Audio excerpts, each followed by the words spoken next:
आकाशवाणी. प्राची गावस्कर आपल्याला बातम्या देत आहे. ठळक बातम्या. आजचे स्टार्टअप्स या उद्याच्या बहुराष्ट्रीय कंपन्या आहेत, पंतप्रधानांचं प्रतिपादन.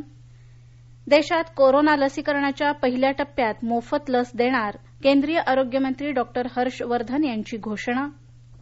देशभरात आज राबवली कोरोना लसीकरणाची रंगीत तालीम. आणि देशाचा कोविड रुग्ण बरे होण्याचा दर 96% जास्त. आता सविस्तर बातम्या. आजचे स्टार्टअप्स या उद्याच्या बहुराष्ट्रीय कंपन्या आहेत असं प्रतिपादन पंतप्रधान नरेंद्र मोदी यांनी आज ओडिशातील आयआयएम संबलपूरच्या पायाभरणी समारंभात केलं. दूरदृश्य प्रणालीच्या माध्यमातून ते बोलत होते.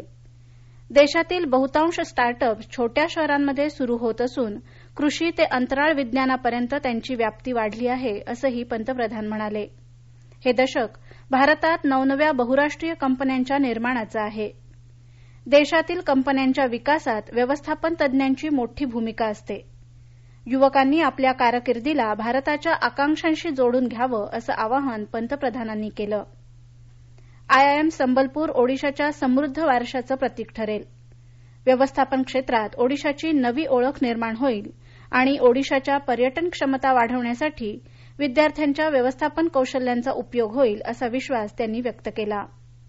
भारताच्या विकासात आयआयएमचं समृद्ध योगदान असून आता देशात 20 आयआयएम आहेत असं पंतप्रधान म्हणाले. ओडिशाचे राज्यपाल प्राध्यापक गणेशीलाल, मुख्यमंत्री नवीन पटनाईक यावेळी उपस्थित होते.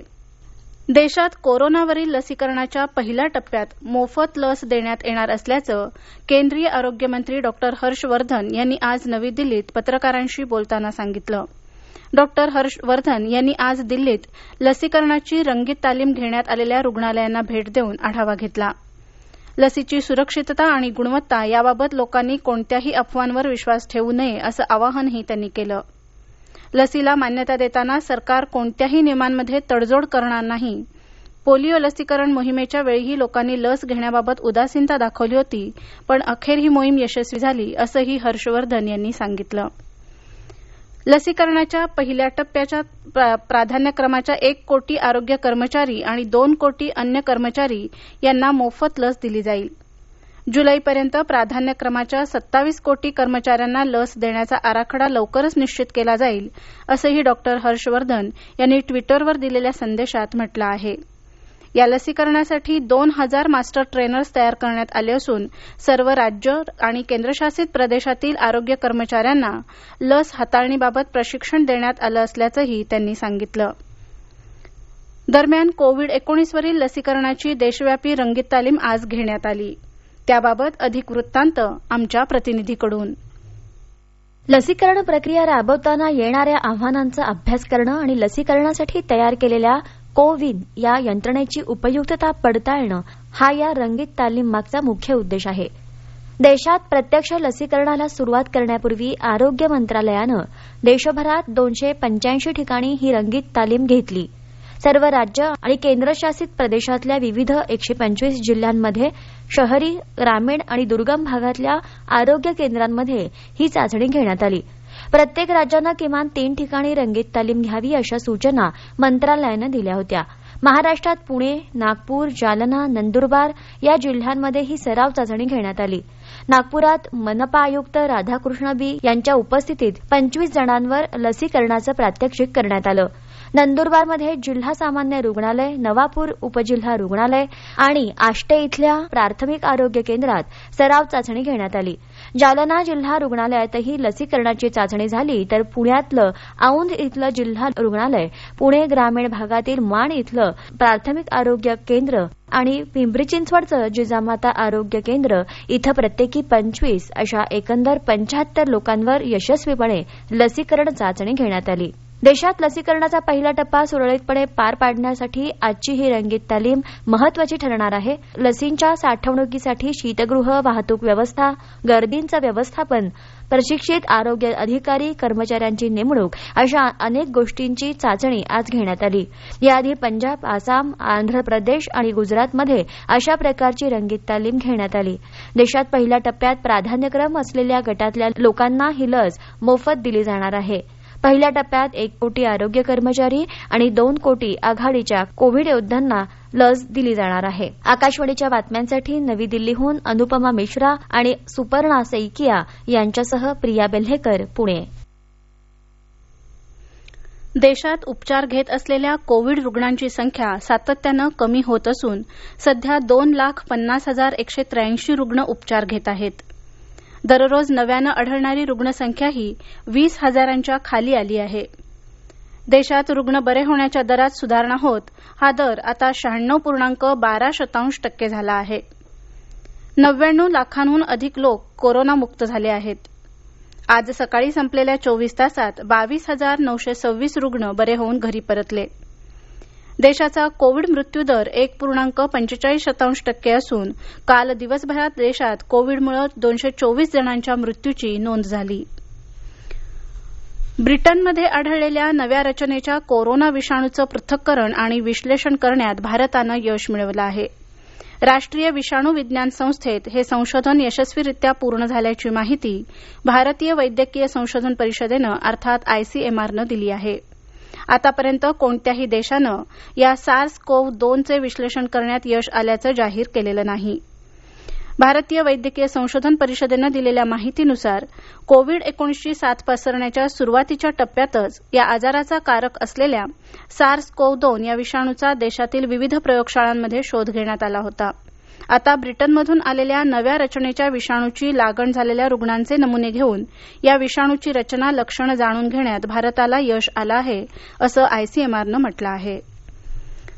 सिरम इन्स्टिट्यूट भारत बायोटेक यांनी तयार केलेल्या कोविड-19 वरील लसींना तातडीच्या वापरासाठी ठराविक अटींवर परवानगी देण्याची शिफारस केंद्रीय औषध मानक नियंत्रण संघटनेच्या विषय तज्ज्ञ समितीनं औषध महानियंत्रकांना केली आहे.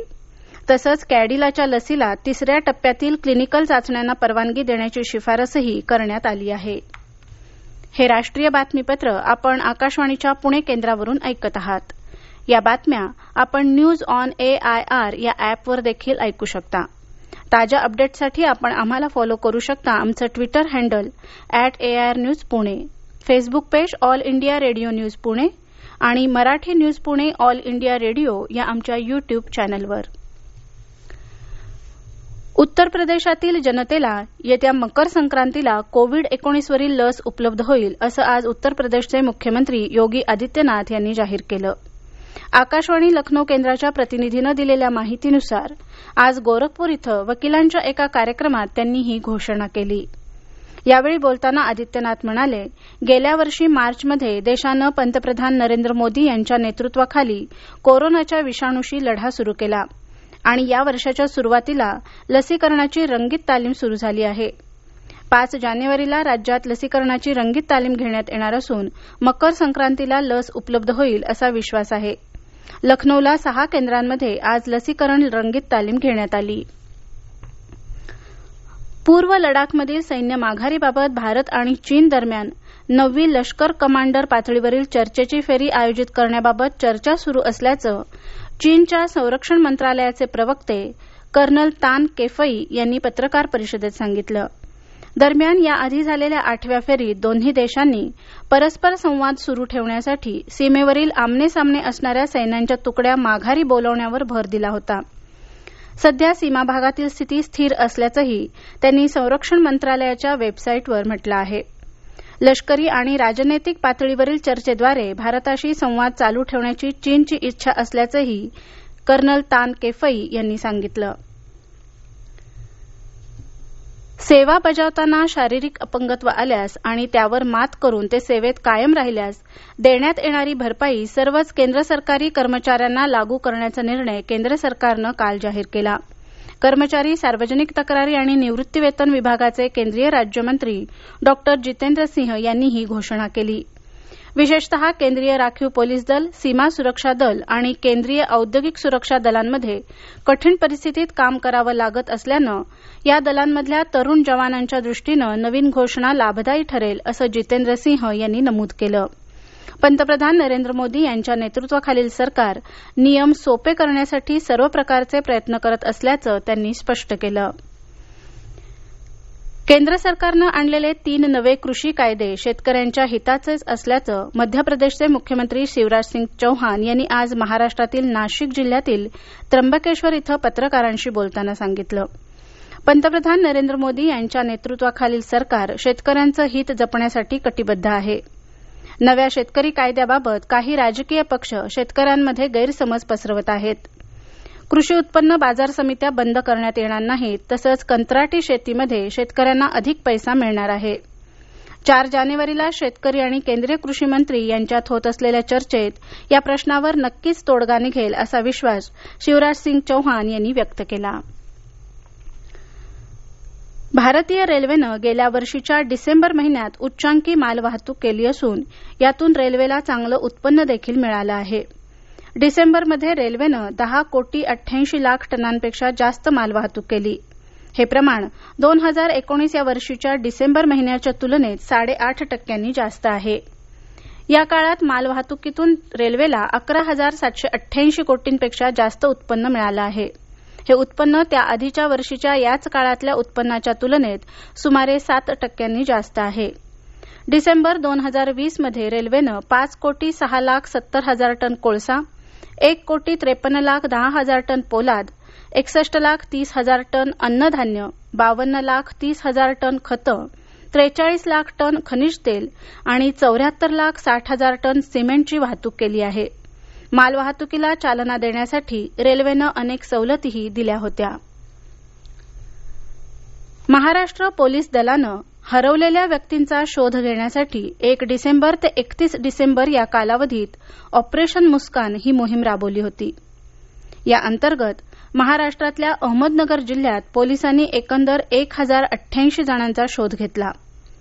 बालकांचं अपहरण केल्याचे जिल्ह्यात 200 गुन्हे दाखल आहेत. यापैकी 77 बालकांचा शोध ऑपरेशन मुस्कान मोहिमेत घेण्यात आला. तसंच बेपत्ता असल्याची नोंद असलेल्या 1,210 महिलांपैकी 621 महिला आणि 1,091 पुरुषांपैकी 390 जणांचा शोध घेण्यात आला. त्याचबरोबर हरवल्याची नोंद नसलेली 47 बालकंही शोधून त्यांना त्यांच्या पालकांच्या ताब्यात देण्यात आलं असल्याची माहिती जिल्हा पोलीस अधीक्षक मनोज पाटील यांनी दिली. ही मोहीम येत्या 26 जानेवारीपर्यंत सुरू ठेवण्यात येणार असल्याचंही ते म्हणाले.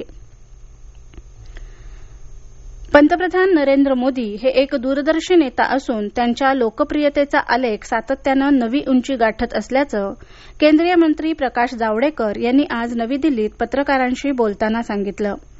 अमेरिकेतल्या एका संस्थेनं जगातल्या प्रमुख नेत्यांच्या लोकप्रियतेबाबत सर्वेक्षण केलं. यातही मोदी यांची लोकप्रियता मोठी असल्याचं दिसून येतं असं जावडेकर म्हणाले. भारतीय क्रिकेट नियामक मंडळ अर्थात बीसीसीआयचे अध्यक्ष आणि भारतीय क्रिकेट संघाचे माजी कर्णधार सौरव गांगुली यांना छातीत वेदना झाल्यामुळे आज सकाळी कोलकाता इथल्या रुग्णालयात दाखल करण्यात आलं आहे. त्यांची प्रकृती स्थिर असल्याचं रुग्णालय प्रशासनानं म्हटलं आहे.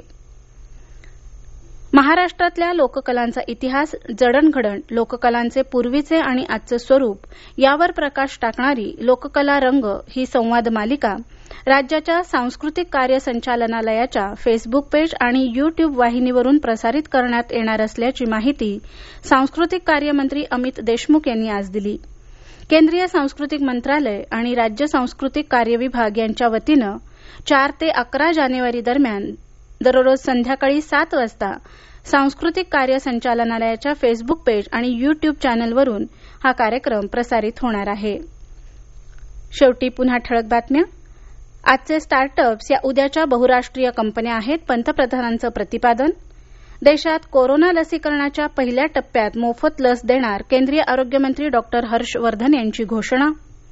देशभरात आज राबवली कोरोना लसीकरणाची रंगीत तालीम. आणि देशाचा कोविड रुग्ण बरे होण्याचा दर 96% जास्त. याबरोबरच हे राष्ट्रीय बातमीपत्र संपलं. पण कोरोनाविरुद्धचा लढा अजून संपलेला नाही. म्हणूनच मास्क वापरा, स्वच्छता पाळा, अंतर राखा आणि विश्वासार्ह बातम्यांसाठी ऐकत रहा आकाशवाणी. नमस्कार.